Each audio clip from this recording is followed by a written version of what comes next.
All right, so here we go. I'm going to share my lesson that I made for my students this week.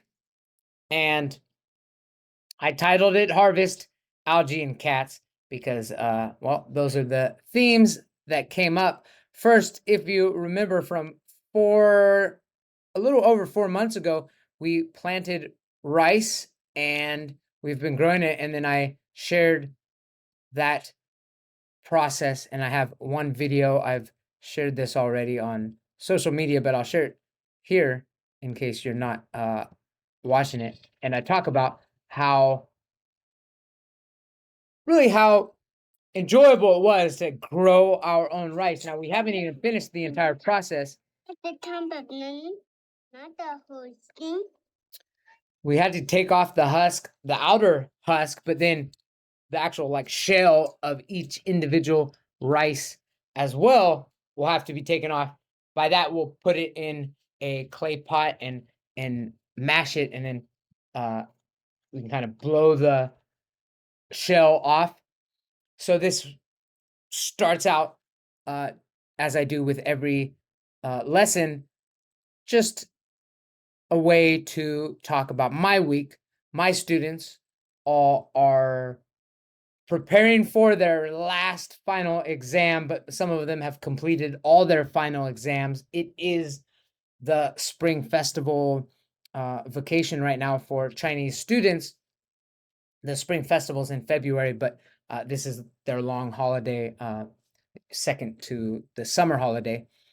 And I have actually different plans. This is my more advanced lesson. I do have a lesson for less advanced students, and I focus on growing and glowing and the difference between growing and glowing. And I move into this one, and I talk about glowing, how these tiny plants, I called them, they're technically not plants, they're algae, but they glow.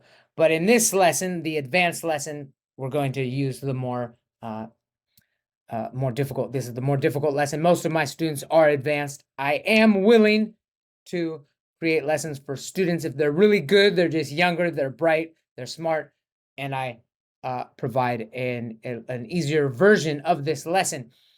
Someday I might share both of those with you, but for right now, it is this one.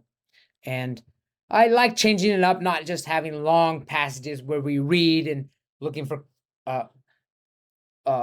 difficult vocabulary and comprehension. In this one, I actually want to practice pronunciation. So I have my students follow me. California's shores are illuminated at night by bioluminescent algae, leaving spectators in awe of the ocean's hidden wonders. There's a lot of words there to discuss, and I actually have a video. I'm not going to share all the videos with you. Don't want to go on YouTube anyway and maybe not have the rights to those. Plus, it takes a little time, but that is a way to actually see this story. This picture here was created by AI, so it's not quite as fantastic as that, but it's amazing. I mean, it's neon blue light, and we talk a little bit about that from that video. But what I want to do here, and what I like to do, and I often do with words, as you've seen in the past, is I try to break them down and realize that sometimes when we learn a single word from Latin or its Greek origin, a whole array of other vocabulary words will emerge. In this case, California shores illuminated. We have illuminated in bioluminescence. There's the word luma comes up twice there. And then we focus on the word bio. It's amazing. I don't think any of my students, they all know what biology is. And then I tell them ology is the study of, and I give them examples like my doctorate's in psychology because I study the mind. Psycho means mind. Ology means the study of. Psychology is the study of the mind. Geo means earth. Geology is the study of the earth. And then there are different words. The word graphy is story.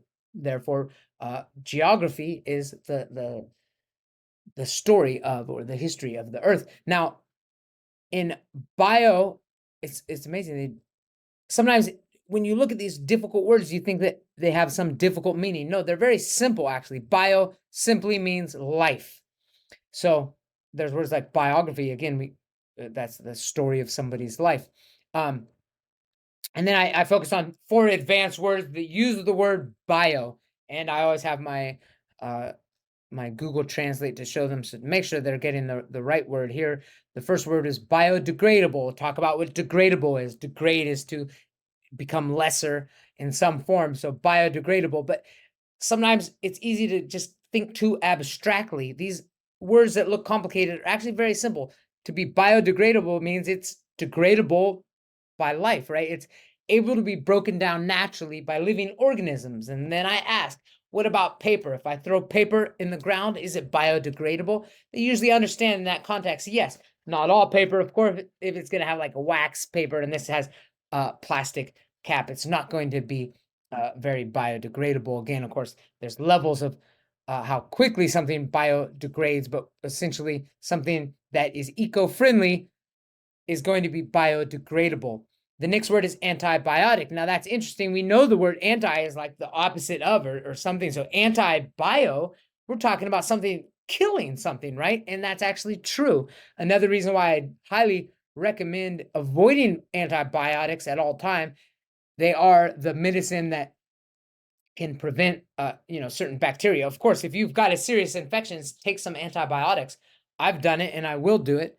That's one of the only medical interventions I'm willing to have, either for an injury or a serious infection. But I really try to avoid that, because when you take antibiotics, it literally is killing life. It's killing microorganisms in your body.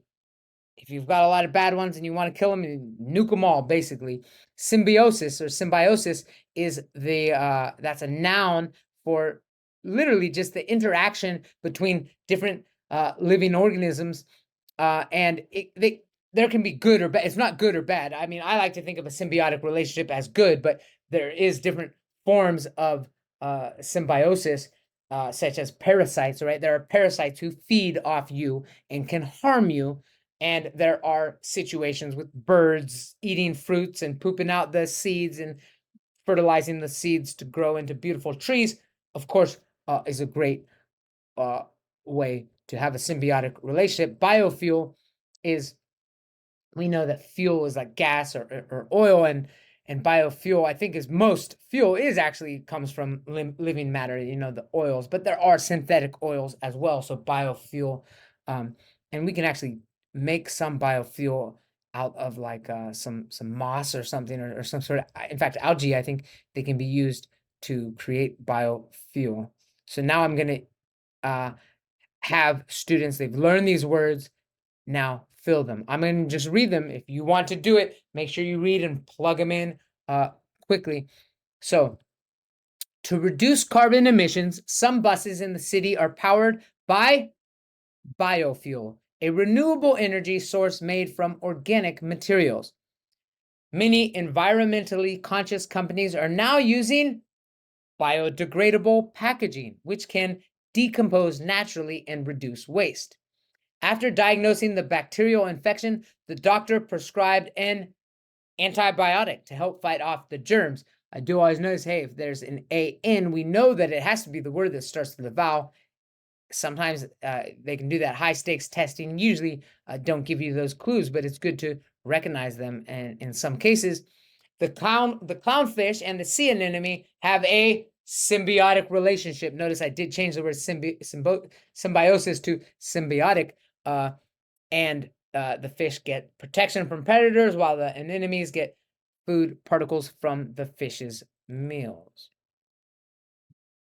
And then the other word, as I mentioned, was lumen. Lumen literally means light. These words are easier, at least the first 3. Luminous, I really just ask, what part of speech is this? Luminous is essentially light, but light is a noun. Luminous is an adjective, right? Something that emits light. We can say it's luminous. It's a luminous something or other. While illuminate is a verb, right? To light something up or to make it clear, right, is to illuminate something. And bioluminescence is, now we've put those words together. It is a life form that is able to produce its own light. Can you think of another example? There are others in the sea that produce light, and there are fireflies or lightning bugs. And now that last one is a noun. That's good to recognize that. A luminary. What is a luminary? A luminary is something more metaphorical.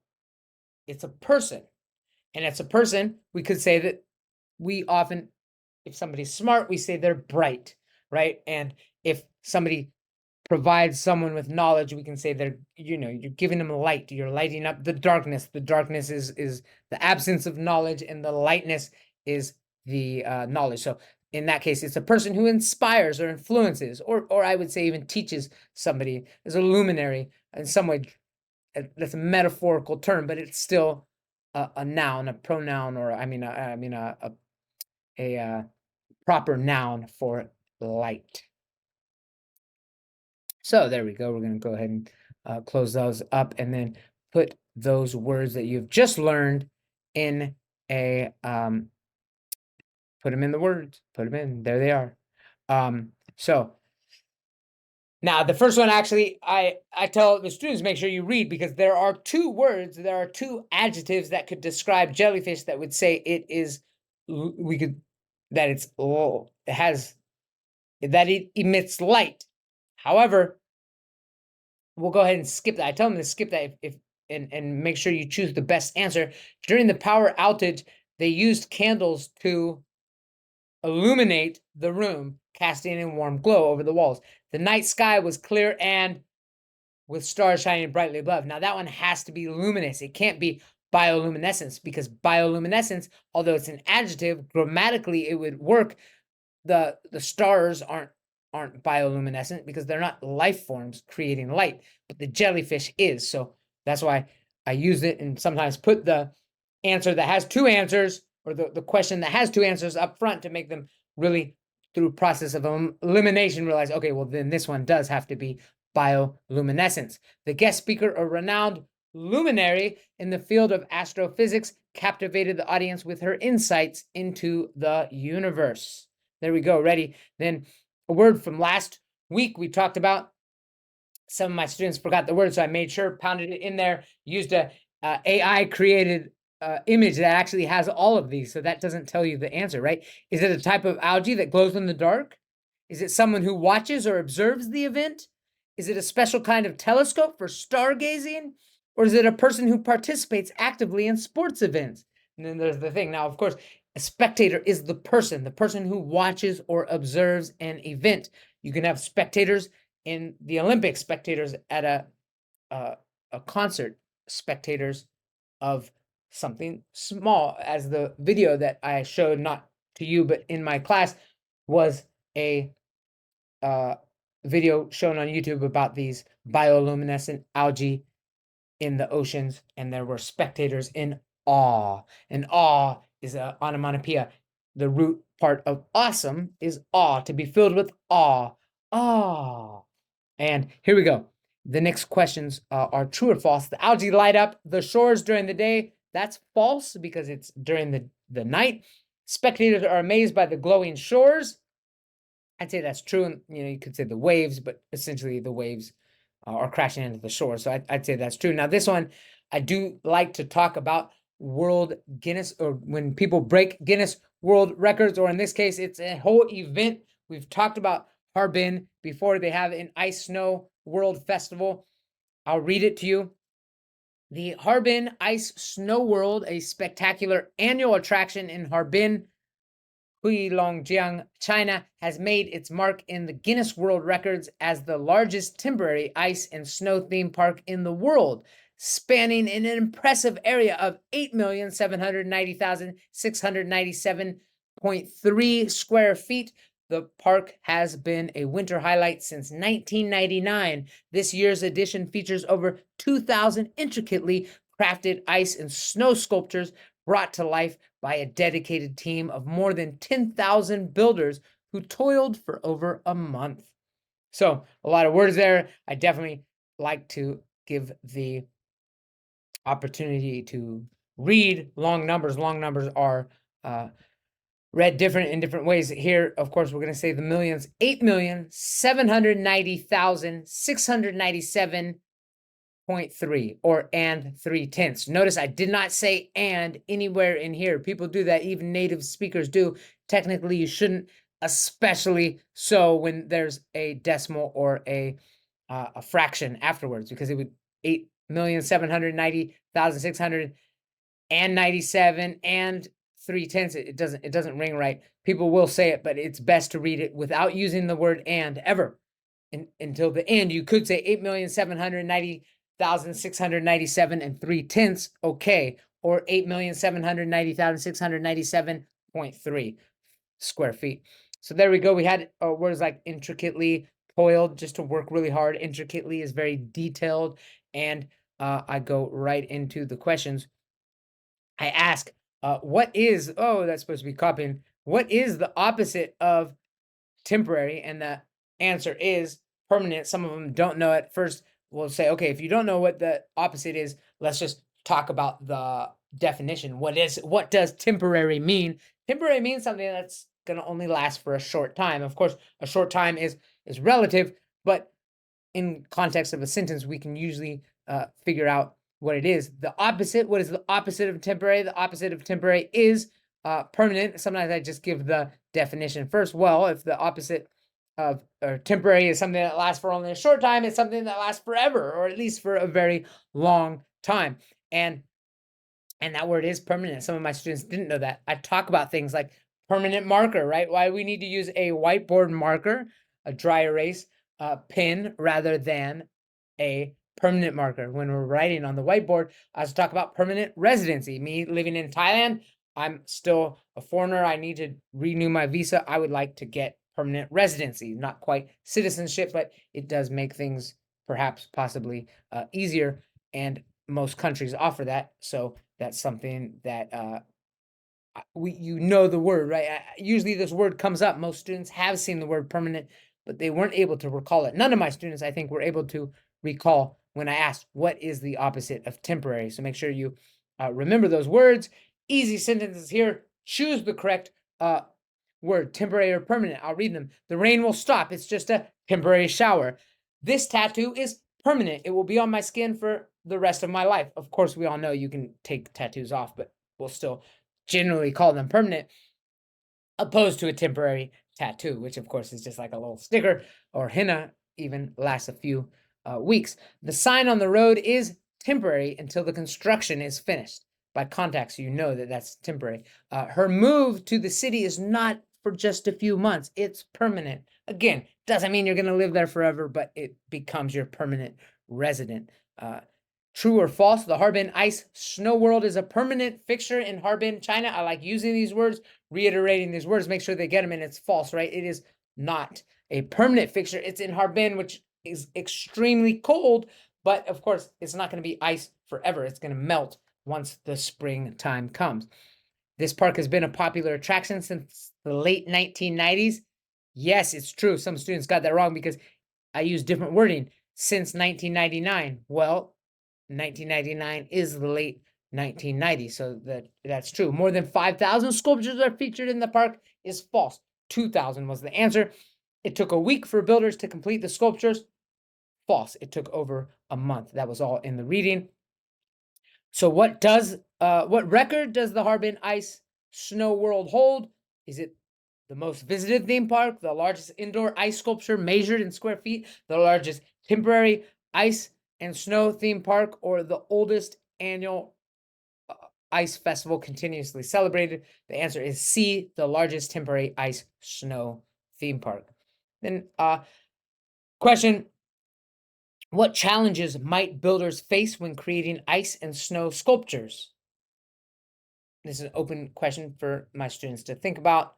Obviously, we talk about the difficulty of carving ice, although it may be easier than rock, may be harder than wood or bar of soap, but also, of course, you're dealing with time. It's going to melt if it's not cold enough, although it is cold enough in Harbin to remain frozen. It's below frozen during that time that the festival is going on. But then we talk about, what if it breaks? Look at that dragon's tongue. What if it were to break and then you can't glue it back? I mean, but it's always frozen. You might be able to put water on it and hold it. They might have a technique where they can just hold it long enough and it refreezes. I'm not sure. We talk about that and then we move on. There is a video here talking about how a truck driver was reunited with his cat after the pet wandered off during a pit stop. The cat, a regular companion on long-haul drives, disappeared while the driver was changing its litter box. Despite searches, the cat remained missing until it turned up 5 days later at another truck stop, hundreds of miles away, actually 670 miles, which is about 1,000 kilometers. Fortunately, a microchip in the cat enabled rescuers to contact the owner. Volunteers coordinated a multi-driver effort to transport the cat back home. The driver and his family have since decided to keep the cat at home for a while. So this is a fun story. The short answers here are, how do you think the cat managed to travel so far, right? So far in so little day, because it was at a truck stop, it seems likely that the cat wasn't trying to go home, although I've heard of cats traveling thousands of miles and making their way back home. Because it was such a short time period, I think it would be fair to say that it probably hitched a ride with another truck driver, maybe accidentally or on purpose, who knows. Another question, what are the benefits of microchipping a pet? This opens up a big discussion about microchips. It's not a GPS tracker, so it's not going to help you find your cat unless somebody scans it. And that means everybody needs to kind of do that. In America, it's very popular. I asked them, what about China? Some of them said yes, some of them said no, so they probably are just unaware of it. I think it actually is. I'm not sure about Thailand. I've lost cats before, but I just don't see people bringing in a cat or even being able to get a cat and bring it in to get scanned, but they could. I had collars on one before, but we've lost some. Could have gotten eaten by snakes. Several possibilities actually in that case. So I talk about that, and I also talk about microchips. I ask them if they know where most of the advanced microchips are developed, created, made, and of course, microchips are not just to help find your cats or dogs, but also used in all technology nowadays. I mean, a new car is going to have thousands of microchips within it. Tanks and fighter jets are going to have a million microchips or something needed for, all of the space exploration and military weapons and stuff in this. So this joins it up. Again, my students are Chinese, and I do sometimes bring the controversial topics. Obviously, Taiwan is a controversial topic, but I ask them, do you know where most of the advanced microchips are made? And it's 90% in Taiwan. Taiwan is the major. I show it up, I bring them up, I show them, I just introduce that, let them know, there are other, it's not just about unifying China. It's not just about democracy, right? And in both cases, often wars are fought and tensions brew, and they try to pit people against it, make it a political or cultural or religious thing. But America wants access to those microchips. They're, I believe, developing another microchip factory somewhere in Arizona or Texas or something, and maybe we'll have peaceful reunification with Taiwan and the mainland in the future. But if they're still producing those microchips, and like I said, the American military needs those microchips. They're not willing to just have those. I mean, I've heard certain leaders, not leaders, but people in the midst suggesting that they would want to bomb that if China moved to cut off. So basically, that's the point. I just like talking about it. It is controversial with my students, but I like bringing it into context, and there are issues that are actually just like wars are fought on oil and power and trade routes and money, power, basically, and microchips are big. And when it comes to power, I asked them if they've ever found something that they had lost, how they found it. This opens up for a lot of communication. Again, I'm talking right here for this advanced lesson, which I'm offering. It might help, but to really benefit from this would be conversations. I don't always talk. I let my students express themselves and ask them questions and try to find out more about what they lost, how they found it, What was it valuable? I asked them to share a story about a pet or an animal that had a significant impact on their lives. And then I talk about this other story about a microchip in a cat. A British woman named Stephanie experienced an incredible reunion with her lost cat, Duke, after 7 years. Duke had disappeared from their home following a fight with a sibling. Despite months of searching, Stephanie had eventually given up hope. To her astonishment, a veterinarian unexpectedly arrived at her door one day with news of Duke's discovery. The cat had been found living just 300 yards away, that's about 250 meters, at a local factory where compassionate workers had been caring for him. Realizing the factory environment was becoming unsafe, they took Duke to the vet. The vet, finding an outdated phone number on Duke's microchip, decided to visit Stephanie's address in person, leading to the emotional reunion. I talk about how this is the opposite of this story, where a cat ends up thousands of miles from home, or at least 1,000 miles, 670 miles, 1,000 kilometers from home, and in just a few days. And this one is the opposite here. This cat is missing for 7 years, but there it is, right there, right in her neighborhood. And then a little fill in the blank. These are some quick ones. Go ahead. Try to see if you can answer as quickly as I read it. A British woman named Stephanie experienced an incredible reunion with her lost cat. Notice there were 2 words that start with E. Duke had disappeared after a fight with a sibling. Despite months of searching, Stephanie had eventually given up hope. The cat had been found living at a local factory where workers had been caring for him. And then we've got some true or false questions. Stephanie found Duke on her own after 7 years. It's false. Duke was living in a different city when he was found. False. Workers at the factory gave Duke food and shelter. True. And then I've got this other video. This lady can whistle with her nose. Ask them if they can whistle with their nose. Ask them if they can whistle. Make weird sounds. What kind of weird sounds can they make? This girl breaks a record. The loudest whistle. Lulu from Ontario set a Guinness World Record with a 44.1 decibel whistle blown through her nose, claiming the title for the world's loudest nose whistle. She discovered her unique talent at age 7 and later validated her record in a room designed for precise sound measurements.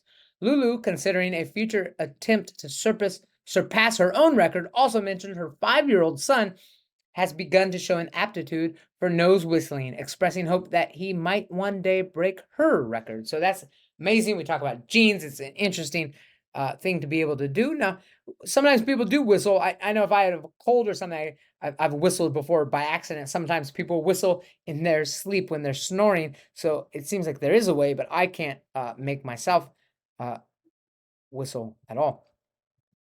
We've got these words to let's go ahead and bing. Let's go ahead and make this. Is actually, I use a different format here, but it's here. That should be. I'm gonna go ahead. So there's the words. She discovered her talent. There, she discovered her, what kind of talent? Her unique talent at age 7. Her record was later validated in a room designed for precise sound measurements, and Lulu is considering surpassing her own record in the future. What is the decibel level of Lulu's whistle? 44.1. I like throwing these, just some reading memory, not really comprehension or high-level cognitive thinking, but it's good to know. I've got some homework assignments for some of my students. If you want to do it, you can do it. Create a paragraph using those words: antibiotic, symbiotic, and biofuel. Oh, and biodegradable. Or if you want to, you could also do the same with Luminous, Illuminate, Bioluminescence, and Luminary.